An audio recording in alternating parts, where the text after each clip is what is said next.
Olá pessoal, essa é a terceira parte da aula 8. Na videoaula anterior a gente estava falando sobre o sistema de coordenadas polares e nessa videoaula eu queria discutir um exemplo com vocês, que é o exemplo do movimento circular uniforme. Nós já tratamos o movimento circular uniforme quando a gente estava falando de cinemática, mas agora eu queria fazer a análise baseado nesse novo sistema de coordenadas que a gente está utilizando, que é o sistema polar. Então, muito bem. Conforme a gente viu na última videoaula, a cinemática do movimento de uma partícula descrita em coordenadas polares é essencialmente fornecido por essas três expressões aqui. O vetor posição, o vetor velocidade e o vetor aceleração.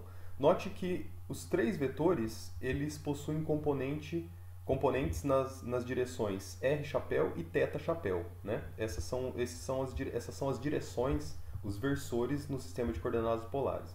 E a expressão que relaciona cada uma dessas quantidades é um pouco diferente da expressão lá em coordenadas cartesianas, né?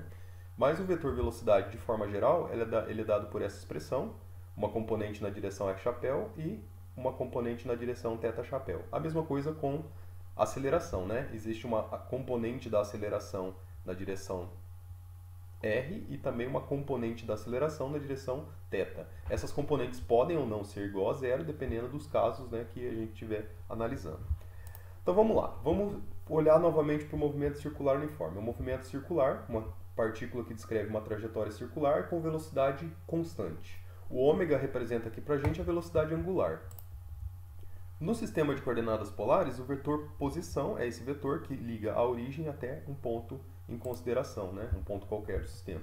A gente pode, inclusive, escrever o x e o y, que são as coordenadas que a gente usa no sistema cartesiano, em função dos parâmetros que a gente usa no sistema de coordenadas polares. Eu consigo escrever tanto o x quanto o y em função de r e de θ. Para isso, basta olhar para o triângulo retângulo, usar algumas relações de trigonometria, eu consigo escrever essas expressões aqui. Agora, lembrem-se que o θ, que é o ângulo, né, descrito aqui, ele é um ângulo que varia com o tempo, porque no movimento circular, a trajetória, a velocidade da partícula ela é constante, né? Então, em cada instante de tempo, a partícula vai estar numa posição diferente, o que significa que o ângulo vai assumir um valor diferente em cada instante de tempo. Então, o θ de t, ele obedece a essa fórmula aqui, ó, que é a fórmula do movimento uniforme, né? Ele varia com o tempo de acordo com a velocidade angular aqui. Sendo assim, tanto o x quanto o y eles também variam com o tempo de acordo com essas expressões, conforme mostrado no quadradinho. Muito bem, e o vetor posição, portanto, se a gente escrever em coordenadas cartesianas mesmo, né, trocando o x e o y, a gente obtém essa forma, essa relação aqui. Que se eu deixar o r em evidência, note que o r multiplica tanto a componente x quanto a componente y, né? Mas se eu colocar ele em evidência, isso deixa claro para mim que o vetor posição ele é dado por um módulo, um tamanho, que é representado pela letra R mesmo, sem flechinha, sem chapéu, sem nada, e representado por um vetor que diz pra gente qual é a direção do vetor posição, né? E com base nisso daí, a gente pode calcular a velocidade também. Então, o vetor posição é esse daqui que eu acabei de escrever. E o vetor velocidade, como é que a gente faz para calcular? Bom, basta eu fazer a derivada dessa expressão aqui e eu obtenho a velocidade, né? Aqui o que eu estava falando para vocês, que o vetor posição ele pode ser escrito dessa forma de maneira a eu deixar explícito que ele tem um tamanho, essa parte aqui é o que diz para a gente o tamanho do vetor, e essa parte aqui é o que diz a direção e o sentido do vetor posição. O vetor velocidade, portanto, vai assumir essa forma aqui que a gente já conhece, né? Note que aqui eu estou usando o sistema de coordenadas cartesianos ainda, ó, x chapéu e y chapéu. Eu estou usando propositalmente isso daqui assim para a gente chegar nas expressões de cinemática em coordenadas polares que a gente obteve na última aula, na videoaula anterior, para a gente poder comparar uma coisa com a outra. Mas por simples derivação, se eu derivar a componente x e a componente y do vetor posição, eu obtenho o vetor velocidade. E fazendo essas derivadas, ó, note que a derivada na direção x vai ser dada por essa expressão, na direção y por essa expressão. Substituindo todo mundo aqui no vetor velocidade, eu fico com essa expressão de que o vetor velocidade ele tem um tamanho, representado por r vezes ômega, vezes uma coisa aqui que dita para mim uma direção, né? Então, esse vetor aqui que dita a direção, é diferente deste vetor aqui, né? Porque esse vetor aqui, ele dá a direção do R chapéu, como a gente já bem viu. Isso aqui é o que define a direção R, né? Como está escrito aqui.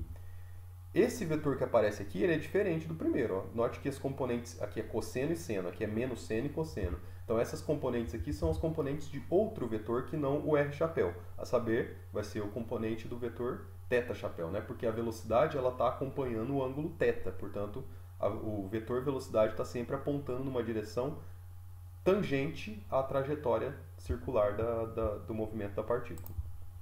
Então, fazendo essa conexão aqui, eu vejo que o vetor velocidade ele pode ser escrito dessa maneira. Ó, eu não estou escrevendo θ chapéu por enquanto, porque eu vou só colocar aqui que é um vetor que representa a direção do vetor velocidade, tá? Mas já de antemão eu vou adiantar para vocês que essa direção que aparece aqui é a direção do ângulo θ. Muito bem, então a gente tem duas expressões, uma que dá o vetor posição e outra que dá o vetor velocidade, né? Desenhando aqui no gráfico, o vetor posição é o vetor que liga a origem até o ponto em consideração, enquanto que o vetor velocidade ele é sempre tangente à trajetória, conforme ilustrado aqui, de maneira a formar um ângulo de 90 graus. Como é que a gente pode ter certeza que esses dois vetores aqui, R e V, formam um ângulo de 90 graus entre si? Uma maneira de ter certeza de que eles formam um ângulo de 90 graus entre si é calculando o produto escalar entre eles. Então, se a gente fizer o produto escalar de R com V e o resultado disso for zero, então, com certeza, a gente pode dizer que esses dois vetores são perpendiculares. Tá? Eu gostaria que vocês fizessem essa continha e mostrassem que, de fato, eles são perpendiculares. E aí, feito isso, se eu sei que R e V são vetores perpendiculares, significa que, bom, se o vetor R já está na direção R chapéu, não resta opção senão dizer que o vetor velocidade vai estar na direção do ângulo θ, né? Na direção θ crescente aqui, na direção que a gente chama de θ chapéu. Portanto, essas são as expressões que a gente obtém para velocidade. Ah, só um detalhe, R vezes ômega, isso aqui é uma velocidade. Se vocês se lembram bem lá do movimento circular uniforme, do escalar mesmo, que a gente tratou lá no início do curso, R vezes ômega é a velocidade linear, né? A velocidade angular é o ômega, vezes multiplicado pelo raio, isso dá a velocidade linear para a gente. Agora, note que esse vetor velocidade aqui, ele fornece a velocidade da partícula em coordenadas polares. Mas de acordo com a cinemática em coordenadas polares que a gente obteve lá na última aula, na última videoaula, aliás, o vetor velocidade ele tem essa cara aqui em geral, né? Ele tem uma componente na direção R e tem uma componente na direção θ. Por que aqui não aparece componente na direção R? Bom, simplesmente pelo fato de que a componente na direção R, nesse movimento aqui em particular, se anula. A gente pode ver isso direto aqui, né? Porque a componente na direção R do vetor velocidade depende de R ponto, de como que a distância varia com o tempo, né? Mas no movimento circular uniforme, lembre-se que o raio é o raio da trajetória, é um número fixo, constante. Portanto, a derivada da constante vai ser zero, esse termo desaparece. Sobra simplesmente que a velocidade vai ser R vezes θ ponto, mas θ ponto para a gente é justamente a velocidade angular, né? Na direção θ chapéu. Então essas duas expressões tá bem ok, estão coerentes. Aqui só deixando claro, né? O R ponto ele vai ser zero porque o R é constante, enquanto que o ômega é, por definição, θ ponto, a derivada no tempo do ângulo. Conhecida a velocidade, a aceleração a gente pode calcular da mesma maneira. Eu sei como é que o vetor velocidade está escrito aqui. Ó. Aqui eu ainda estou usando em coordenadas cartesianas. Eu estou propositalmente usando coordenadas cartesianas a fim de obter as expressões de coordenadas polares que a gente já obteve na última videoaula, mas para comparar, né, as duas coisas. Depois que a gente fizer essa comparação aqui, a gente não vai precisar ficar usando coordenadas cartesianas polares, ficar fazendo essa tradução de uma para outra o tempo todo. É só para a gente se convencer de que de fato esse negócio aqui funciona. Mas uma vez feito isso, a gente adota o sistema de coordenadas polares e ótimo, esse vai ser o sistema que a gente vai usar para descrever o movimento de coisas, movimentos circulares em geral, né? Então, fazendo essa derivada, ó, derivando o vetor velocidade no tempo, significa derivar componente a componente, né? A única dependência no tempo são essas aqui, que aparecem dentro do seno e dentro do cosseno. Portanto, a aceleração vai ser, fazer essas continhas aqui separadamente, ó, a derivada da componente x da velocidade Se é seno, vai virar cosseno, com as devidas constantes. Derivada da componente y da velocidade, vai ficar dessa maneira. E, por fim, o vetor aceleração assume essa forma. Observem que o termo que aparece aqui dentro do parênteses, cosseno na direção x mais seno na direção y, é idêntico ao que aparece lá no vetor posição. Eu vou até voltar alguns slides aqui. Então, ó, no vetor posição, a gente tem cosseno na direção x mais seno na direção y. E isso aqui é o que a gente chama de vetor R chapéu, né? Então, por comparação, a gente pode ver que o termo que aparece dentro do parênteses aqui na aceleração é o vetor R chapéu. Significa que essa aceleração, que a gente calculou, ela só tem componente na direção R. Não tem componente na direção θ. E essa componente, inclusive, ela tem um módulo, tem uma intensidade dado por essa expressão, ω² vezes R. Essa aceleração a gente conhece, é a aceleração centrípeta, lembra? A gente calculou já a aceleração centrípeta, ela é ω² vezes R. Então, a gente tem no movimento circular uniforme, ele está sujeito a uma aceleração que está na direção do vetor R, ou seja, ele é radial, só que tem um sinal de menos. Ele não aponta para fora, mas sim para dentro. É um vetor que aponta sempre para o centro da trajetória. Por isso, aceleração centrípeta. Tá? Lembrem-se que eu queria chamar a atenção para uma coisa. Ó. O vetor aceleração ele possui módulo constante. O módulo, tamanho do vetor aceleração é ω² vezes R. Todo mundo aqui é constante, então o tamanho do vetor aceleração não muda com o tempo. Porém, à medida que o tempo passa, à medida que a posição da partícula vai ficando diferente, o vetor aceleração vai estar apontando cada hora numa direção, de tal maneira que sempre está dirigido para o centro, né? Então, em cada ponto da trajetória, o vetor aceleração vai ter uma geometria diferente, mas sempre apontando para o centro, sempre apontando na direção radial para dentro, tá? Isso aqui está condizente com a aceleração em coordenadas polares que a gente calculou lá atrás, na última videoaula? Se vocês se lembram bem, em coordenadas polares a aceleração assume essa forma aqui. De modo geral, essa é a expressão. Tá? Mas olha só, assim como a gente já discutiu antes, o R é um vetor constante no movimento circular uniforme. Então R ponto vale zero. Né? Então todo mundo que tiver R ponto ou R2 pontos aqui vai desaparecer. Ó. Esse termo aqui anula porque o R é constante. Esse termo aqui anula porque o R é constante.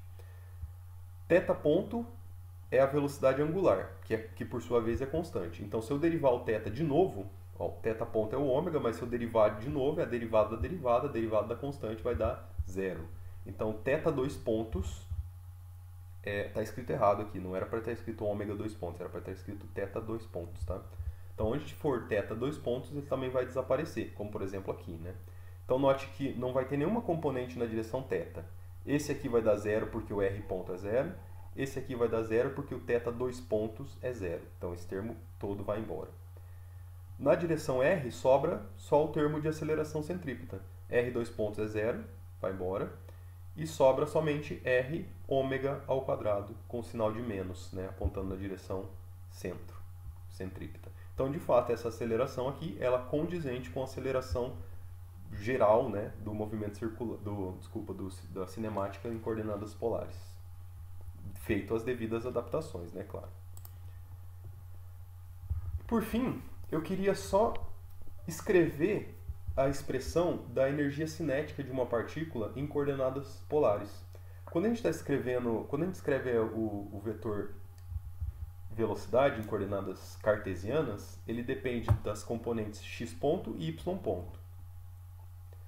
A energia cinética de uma partícula vai ser a soma das componentes ao quadrado da velocidade. Então, em coordenadas cartesianas, onde a gente usa x e y, a energia cinética assume essa fórmula aqui. É a componente x da velocidade e a componente y da velocidade. Mas, e se eu estiver interessado em escrever isso aqui em coordenadas polares e não cartesianas? Bom, para isso eu vou ter que usar o fato de que o y pode ser escrito em coordenadas polares de acordo com essa expressão, r vezes seno θ. E o x é r vezes cosseno θ. Aqui eu só estou deixando bem claro, explícito, que todo mundo aqui depende do tempo, né? Tanto o r quanto o θ. E, além do mais, isso aqui é fora do movimento circular uniforme. Isso aqui que eu estou falando agora é em geral, qualquer movimento em coordenadas polares. Tá? Para colocar nessa expressão, eu preciso saber não quem é x e y, mas sim quem que é x ponto e y ponto. Então eu vou ter que derivar essa expressão aqui no tempo, derivar o y e derivar o x. Só que derivar qualquer um deles que seja, eu vou ter que acabar usando aqui uma regra da cadeia, desculpa, uma regra do produto, porque eu tenho um produto de duas funções que depende do tempo. Ó. Isso depende do tempo, vezes isso aqui que depende do tempo, então eu vou ter que usar a regra do produto. Derivo o primeiro vezes o segundo, mais o segundo derivado do primeiro. Fazendo isso, eu chego nessa relação. O y ponto vai ser r ponto vezes o seno θ, mais, agora mantenho o r, derivada do seno, vai dar cosseno vezes o θ ponto ainda da regra da cadeia. Substituindo x ponto e y ponto na expressão aqui em cima, embora esses dois números aqui sejam meio grandes de trabalhar, né? Se a gente expandir esses quadrados e ir juntando e arranjando os termos, a gente vai perceber, e aliás vocês vão refazer essas contas, né? Que em coordenadas polares, escrevendo todo mundo em função de r e de θ, a energia cinética assume essa forma aqui. Ou seja, ela depende do r ponto ao quadrado e do θ ponto também ao quadrado, mas ela tem uma expressão um pouquinho distinta, um pouquinho diferente do coordenadas cartesianas, né? Tem algumas sutilezas. As duas estão corretas, assim a gente escreve energia cinética em coordenadas cartesianas e assim em coordenadas polares. Aí é só uma questão do sistema de coordenadas que está sendo utilizado. No caso em particular do movimento circular uniforme, o vetor, o r, né, que é a distância, ele é constante. Então r ponto é zero, θ ponto vai ser ômega. Então, no movimento circular uniforme em particular, a energia cinética não vai ter esse termo, porque o r ponto vai desaparecer, e o θ ponto vai virar ômega ao quadrado. Ou seja, a energia cinética é dada por essa expressão aqui, ó, r ao quadrado, ômega ao quadrado. Mas, de modo geral, num movimento que não é um movimento circular uniforme, ela assume essa característica. Na próxima videoaula, a gente vai falar um pouquinho mais sobre outros sistemas de coordenadas, mas não no plano. Agora vamos tratar de alguns exemplos de coordenadas que não são os cartesianos, mas para descrever partículas que se movimentam no espaço tridimensional.